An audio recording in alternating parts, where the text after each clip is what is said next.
High বন্ধুরা, চলে এসেছি আরো একটি নতুন মুভি এক্সপ্লেনিং ভিডিও নিয়ে। আজ আমি এক্সপ্লেন করতে চলেছি খুব রিসেন্টলি রিলিজ হওয়ার ইকো মুভিটিকে। তো চলো বেশি দেরি না করে মুভি এক্সপ্লেনেশনটা শুরু করা যাক। মুভির শুরুতেই আমরা আপুটি নামের একটি লোককে দেখতে পাই যে একটা হোটেলে গেছিল মোহন পঠান নামের একজন লোকের সাথে দেখা করার জন্য।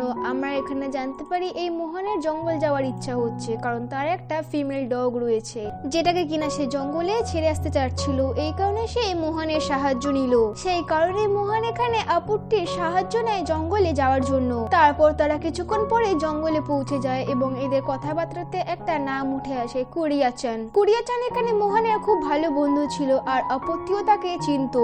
এরপর জঙ্গলে পৌঁছে যাওয়ার পর মোহনও সেখানে টেন্ট লাগিয়ে দেয় এবং কুকুরটিকে সেখানে বেঁধে দেয়। এরপর এখান থেকে কাহিনী 8 মাস আগের ঘটনা দেখায়, যেখানে পিয়ুষ নামের একটা ছেলেকে আমরা দেখতে পাচ্ছি যে কিনা একটা ডক্টরকে এনেছিল। এছাড়াও এখানে অনেক কুকুররাও থাকতো। আসলে সেই যেখানে থাকতো সেখানে মালতী দিদির শরীর অনেক বেশি খারাপ ছিল, সেই কারণে সেখানে সে ডক্টরকে নিয়ে এসেছিল। এরপর রাত্রিবেলা পিয়ুষ সেখানে মালতী দিদিকে বলে যে তোমার 2 ছেলে রয়েছে, তোমার যেখানে ইচ্ছা সেখানে তুমি থাকতে পারবে।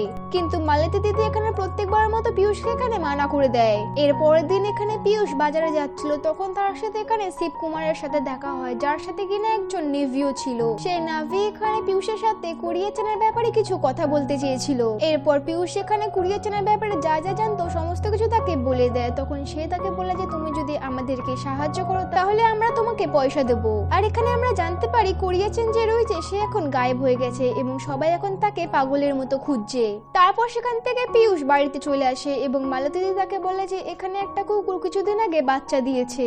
এরপরে আমরা সেই নাভি অফিসারকে আবার দেখতে পাই যার সাথে শিবকুমার ছিল। কুরিয়াচান এবং নাক্সেলের মধ্যে কিছুটা জমতো না, তাদের মধ্যে প্রায় ঝামেলা হতো। এখানে শিবকুমার আরো জানায় যে কুরিয়াচান খুবই ভালো একটা ডগ ট্রেনার ছিল। তখনই আমরা দেখতে পারি তাদের গাড়িটি আনব্যালেন্স হয়ে গেছে, কিন্তু যেরকম হোক ভাবে নেভি অফিসার সেই গাড়িটিকে সেখানে বাঁচিয়ে নেয়। এরপরের দিন আমরা জোপানকে দেখতে পাই। জোপান হলো মালতীর ছোট ছেলে এবং এখানে আমরা জানতে পারি এখানে প্রায় আসতো এবং মালতী দিকে এসে বলতো যে তার সাথে যাওয়ার জন্য, কিন্তু প্রত্যেকবারের মতোই মালতী তাকে মানা করে দিত। এরপর জোপান এখানে যাওয়ার সময় পিয়ুষকে বলে দেয় যে তুমি বলো মাকে যাওয়ার জন্য, হয়তো সে তোমার কথাতে রাজি হয়ে যাবে, কারণ তুমি এখানে 8 মাস ধরে রয়েছো, সেই জন্য তুমি তাকে প্রায় মানাবে। এরপর এখানে জোপান এখানে পিয়ুষকে কিছু পয়সা দেয় এবং এখান থেকে চলে যায়। এরপর রাত্রিবেলা যখন মালতী দি এবং পিয়ুষ একসাথে বসেছিল তখন পিয়ুষ এখানে তাকে বলছিল তুমি সবসময় যাওয়ার জন্য মানা করে দাও, কিন্তু তুমি মেন কারণটা কখনোই জানাওনি। এরপর এখান থেকে কাহিনী পাস্টে যায় ওয়ার্ল্ড ওয়ার 2 এর সময়, যেখানে আমরা এখন ইয়ং মালতীকে দেখতে পাচ্ছি যে কিনা এখানে তার হাজবেন্ড জোশুয়ার সাথে থাকতো, কিন্তু সবাই মনে করতো এটা হয়তো তার বাবা, কিন্তু আসলে সে তার হাজবেন্ড ছিল। আসলে জোশুয়ার বয়স অনেক বেশি ছিল এবং মালতীর বয়স অনেক কম। এরপর কিছুদিন পর এখানে কুরিয়াচান এবং মোহন আসে, যারা কিনা খুব ভালো বন্ধু ছিল এবং তারা একসাথেই বিজনেস করতো। আসলে কুরিয়াচান এবং মোহন এখানে কিছু কুকুর কেনার জন্য এসেছিল, কারণ মালয়েশিয়াতে আসল ব্রিডের কুকুর পাওয়া যেত। জোশুয়া যে ছিল সে কুকুর লালন পালনের কাজ করত এবং সে আর্মি এবং মিলিটারিদেরকে কুকুর পাঠাতো। এতে জোশুয়া অনেক বেশি পয়সা পেত এবং তার একটা স্বপ্ন ছিল যে সে শহরে একটা বাড়ি বানানোর। এরপর রাত্রিবেলা মালতী খাবার বানিয়েছিল, তারপর সেটাকে কুরিয়াচান এবং মোহন খুব ভালোভাবে খায়। এখানে আমরা আরো জানতে পারি যে সেই সময় সব জায়গায় গুলি চলতো। এর পরের দিন আমরা দেখতে পারি এখানে জোশুয়া তার বউকে বলছিল যে আমাকে এদের দুজনের সাথে যেতে হবে, কারণ আমার কিছু কাজ এসে পড়েছে। সেই কারণে সে মালতীকে বলছিল যে আমাকে এদের সাথে যেতে হবে, তাহলে আমি পয়সা পাবো এবং তারপরেই আমরা শহরে গিয়ে থাকতে পারবো। এই ব্যাপারটা শুনে মালতীর খুব একটা ভালো লাগেনি। তারপর তারা এখান থেকে চলে যায় এবং কিছুদিন পর তারা আবার ফেরত আসে এবং সেই কুকুরগুলো এখানে তাদেরকে ভিতরে আসতে দিচ্ছিল না। তারপর সেখানে মালতী আসে এবং সেই কুকুরগুলো এখানে মালতীর কথাও শুনতে রাজি ছিল না। তারপরে মালতী যখন কিছুটা আগে আসে তখন এই কুকুরগুলো মালতীর পায়ে কামড়ে দেয়, সেই কারণে তার পায়ে একটা ঘা হয়ে যায়। এটাকে দেখে কুরিয়াচানের একদম ভালো লাগলো না, কিন্তু সে কিছু করতে পারছিল না, কারণ সে যদি এগায় তাহলে সে মারা যাবে, কারণ এটা কোনো নর্মাল কুকুর ছিল না, এটা ট্রেন্ড করা কুকুর। এইগুলো দেখে মোহন এখানে কুরিয়াচানকে বলে যে আমাদের এখানে থাকাটা উচিত হবে না, আমাদের এখান থেকে বেরিয়ে যাওয়া উচিত হবে, কিন্তু কুরিয়াচান এখানে তাকে মানা করে দেয় এবং বলে যে সেই মেয়েটা অনেক বিপদে রয়েছে, আমাদেরকে তাকে এরকম ফেলে চলে যাওয়াটা উচিত হবে না। কিন্তু মোহন প্রধান তো এটা ডিসাইড করে নিয়েছিল যে সে এখান থেকে চলে যাবে বলে সে সেখান থেকে চলে যায়। আর কোরিয়া-চান এখানে প্রায় মালতীকে ডেকেই যাচ্ছিল, সে প্রায় এখানে 2-3 দিন ধরে বসেই ছিল।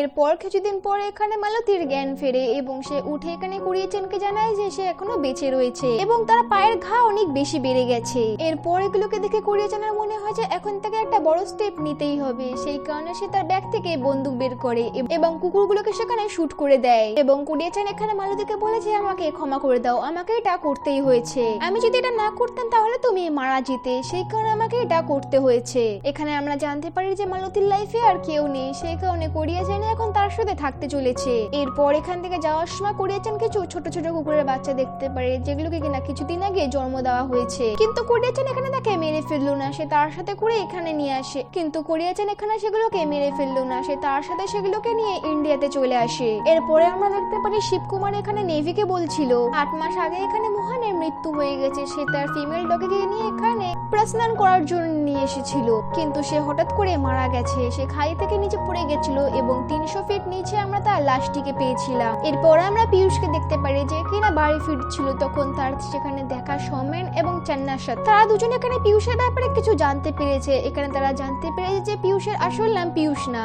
আর সে যে গ্রামে থাকতো এবং যে গ্রামের ঠিকানা সে বলেছে সেখানে সে আসলে থাকতোই না, কারণ তারা যখন এখানে তার গ্রামে গেছিল এবং পিয়ুষের ব্যাপারে জিজ্ঞাসা করেছিল তখন তারা জানিয়েছিল যে এখানে পিয়ুষকে তারা চেনে না, সেই কারণে সে পিয়ুষকে বলে যে তুমি আমাদেরকে সাথ দাও এবং কোরিয়া-চানকে খোঁজার জন্য সাহায্য করো, নয়তো আমরা তোমার নাম পুলিশে বলে দেব, তারপর তোমাকে অনেক বেশি মারধর করা হবে। এরপর এখান থেকে কাহিনী আবার 8 মাস আগের ফ্ল্যাশব্যাকে যায়, যেখানে আমরা পিয়ুষকে দেখতে পাচ্ছি যে সে মোহনের ওপর নজর রেখেছিল, যেখানে যেখানে মোহন যাচ্ছিল তার পিছনে পিছনে পিয়ুষও যাচ্ছিল। তারপর একবার এখানে মোহন পিয়ুষকে দেখতে পেয়ে যায় এবং তাকে বলে যে আমি আগে থেকে জানতাম তুমি আমাকে পিছন করছো, কিন্তু আমি এটা বুঝতে পারিনি যে তুমি আমার কেন পিছন করছো, তোমার মনে হয়েছিল হয়তো কোরিয়া-চান আমার সাথে দেখা করতে আসতে পারে, বাট এটা হয়তো তোমার ভুল ভাবনা, কোরিয়া-চান এবং আমার মধ্যে ঝামেলা হয়ে গেছে, আমরা একে অপরের সাথে আর কথা বলি না, সেই কারণে সে সেখানে কখনোই আসতে পারে না। কোরিয়া-চান এবং আমি অনেক বাজে কাজ করেছি, আমরা অনেক বেশি পয়সা কামিয়েছি, কিন্তু কোরিয়া-চানের মাথাটা একটু বেশি চলতো, কোরিয়া-চানের যখন মনে হতো যে আমরা ফাঁসতে চলেছি তখন কোরিয়া-চান যে কোনো একজনকে ফাঁসিয়ে দিত, এই জন্য আমি অনেক বেশি বিপদে পড়তাম, এর জন্য তো আমার 6 বছরে জেলও হয়ে গেছিল।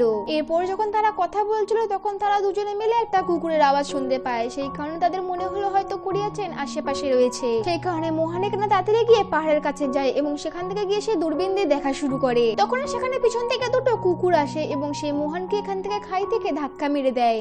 এরপর এখান থেকে কাহিনী আবার প্রেজেন্টে আসে, এখানে আমরা দেখতে পাই মালতী দিদিকে পিয়ুষ রোজ রোজ দুধ খেতে দিত, কিন্তু মালতী দিদি এখানে পিয়ুষকে একদমই বিশ্বাস করতো না, সেই কারণে সেই দুধগুলোকে আগে সে পিঁপড়ে দেখে খেতে দিত, যদি তাদের কিছু না হতো তাহলে সে মনে করতো এটা ঠিকঠাক রয়েছে, তারপর সে সেটাকে খেত। এই ব্যাপারটাই পিয়ুষ এখানে সৌমেন এবং চিন্নাকে বলে যে সে তো আমাকে বিশ্বাসই করে না, সেই কারণে সে হয়তো কোরিয়া-চানের ব্যাপারে কিছুই জানতো না, এবং এছাড়াও আমি কোরিয়া-চানকে অনেক বেশি খুঁজেছি কিন্তু আমি তার ব্যাপারে কোথাও খুঁজে পাইনি। এরপর সৌমেন এখানে পিয়ুষকে একটা গুহার কথা বলে এবং বলে এতে হয়তো কোরিয়া-চান থাকতে পারে, কিন্তু সেটা অনেক বেশি দূরে এবং আমাদেরকে কুকুরের থেকে বেঁচে সেখানে যেতে হবে। এরপর আমরা আপুটিকে দেখতে পারি যে একটা চিঠিকে পোস্ট বক্সে দেয়, কিন্তু সেখানে শিবকুমারন এবং নেভি অফিসার চলে আসে এবং তারা মনে করছিল যে সে এখানে কি চিঠি হয়তো দিয়েছে, সেখানে তারা জানতে পারে যে এটা তো কোরিয়া-চান লিখেছে এবং পোস্ট এখানে সে করছে। এটাকে দেখে তারা সেখানে অনেক বেশি অবাক হয়ে যায় এবং সে আপুটিকে মারধর করা শুরু করে, কিন্তু আপুটি কেন জানা যে আমি শুধুমাত্র আমার বন্ধুত্বটাকে নিভাচ্ছি, আমাকে সে 8 বছর আগে বলেছিল আমার নাম করে তুমি কোথাও থাকলেও চিঠি পোস্ট করতে থেকো, কিন্তু 6 বছর আগে আমি তাকে দেখেছিলাম, তারপরে আমি আর তাকে কখনোই দেখিনি, আর আমি কোরিয়া-চানকে এখানে মালতী দিদির বাড়িতেই দেখেছিলাম কারণ আমি তাকে সেখানেই ছেড়েছিলাম। এটা শোনার পর নেভি এবং শিবকুমারন এখানে মালতী দিদির বাড়িতে চলে যায়, আর সেখানে গিয়ে তারা দেখতে পায় সেখানে অনেক বেশি কুকুর দাঁড়িয়ে রয়েছে এবং তারা যদি এর আগে যায় তাহলে এই কুকুরগুলো তার অবস্থা খারাপ করে দেবে। এরপর এখানে মালতী দিদি চলে আসে এবং সে ইশারা করে এই কুকুরগুলোকে শান্ত করে দেয়।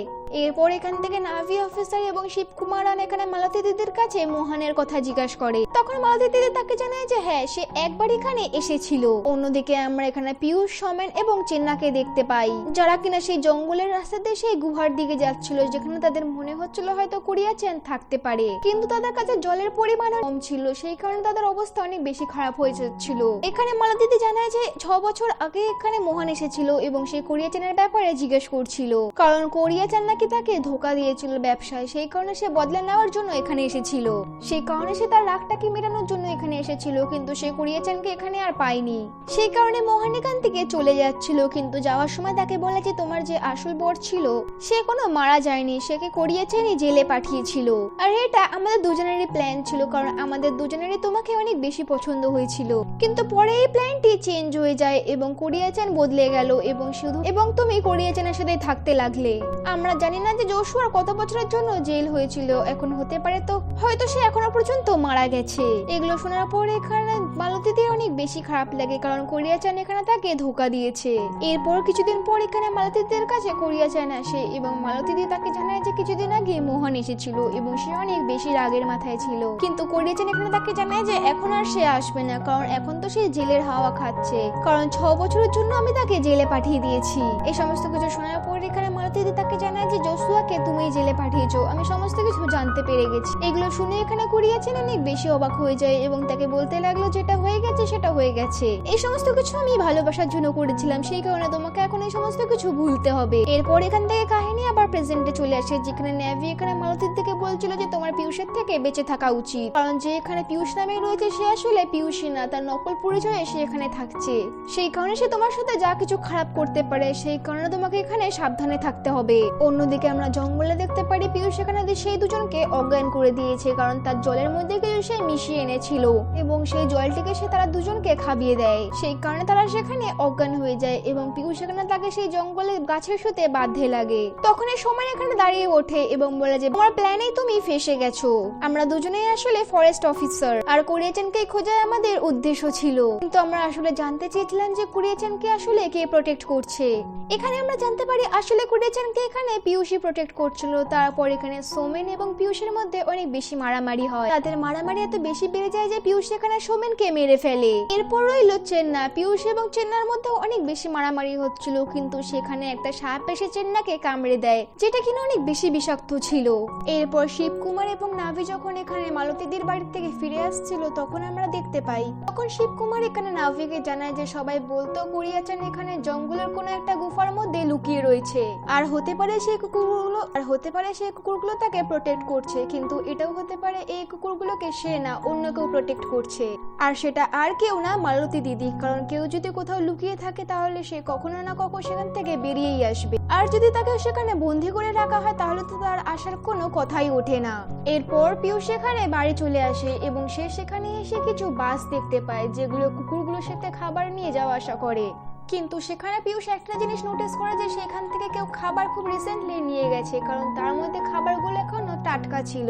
এরপর পিয়ুষ সেখান থেকে মালতীদির কাছে এসে বসে এবং তার সাথে কথা বলা শুরু করে। মালতীদি তখন তাকে জানায় যে কোরিয়া-চান বলতো যে সে খুব একটা ভালো কুকুরকে পালন করবে, কিন্তু এমনটা কখনো হতে পারেনি, কিন্তু তোমাকে দেখার পর মনে হচ্ছে যে সে নিজের কাজে লাভ করেছে। তখন পিয়ুষ তাকে জানায় যে একটা কুকুরের একটাই মালিক হয়। তখনই পিয়ুষ দেখতে পায় মালতীদির হাতে একটা দূরবীন এবং তখনই পিয়ুষ বুঝতে পেরে যায় যে এই দূরবীনটা ছিল মোহনের, সেই জন্য সে বুঝতে পেরে যায় যে এখানে মোহনকে মালতীই মেরে ফেলেছে। কিন্তু এতদিন ধরে পিয়ুষ ভাবতো যে সেই কুকুরগুলোকে যে ট্রেনিং দিচ্ছে সেগুলো আসলে কিন্তু এগুলো একেবারে ভুল ছিল, কারণ কুকুরগুলোকে এতদিন ধরে মালতীদি কন্ট্রোল করছিল। সেই কারণে পিয়ুষ এখন বুঝতে পেরে যায় যে কোরিয়া-চানকে কোথাও এখন বন্দি করে রাখা হয়েছে। পিয়ুষ এখন পুরোপুরি ভাবে বুঝতে পেরে গেছে যে কোরিয়া-চান আসলে লুকিয়ে নেই, তাকে আসলে বন্দি করে রাখা হয়েছে এবং সেটা আর কেউ না মালতীদি করেছে। কোরিয়া-চান একটা গুহার মধ্যে রয়েছে এবং সেই গুহার বাইরে অনেকগুলো কুকুর সেগুলোতে পাহারা দিচ্ছে। টাইম টু টাইম সেখানে খাবার যায় এবং কোরিয়া-চান সেখানেই থাকে, কিন্তু তার এখান থেকে বেরিয়ে আসার কোনো আর উপায় নেই। সেই কারণে পিয়ুষের সেখানে মনে হয় তার একটা বড় স্টেপ নেওয়া উচিত, সেই কারণে সে তার ব্যাগ থেকে একটা চাকু বের করে। ঠিক তখনই সেখানে থাকা কুকুরগুলো অ্যাক্টিভ হয়ে যায়, কারণ সে বুঝতে পেরে গেছিল যে মালতী দিদি তাদেরকে খুব ভালোভাবে ট্রেনিং দিয়েছে। সেই কারণে পিয়ুষ সেখানে তার প্ল্যানটিকে চেঞ্জ করে এবং সে মালতী দিদিকে আর মারলো না, কিন্তু এখানে কোরিয়া-চানকে এখনো খুঁজতে বাকি রয়েছে, কারণ মালতী তাকে বন্দি করে রেখেছে। আর এইখানে এই মুভিটি শেষ হয়ে যায়। মুভি এক্সপ্লেনেশনটা যদি ভালো লেগে থাকে তো ভিডিওটাকে একটি লাইক এবং চ্যানেলটিকে সাবস্ক্রাইব করে নেবেন। দেখা হচ্ছে নেক্সট কোনো মুভি এক্সপ্লেনেশন ভিডিওতে, ততদিনের জন্য ভালো থাকুন, সুস্থ থাকুন।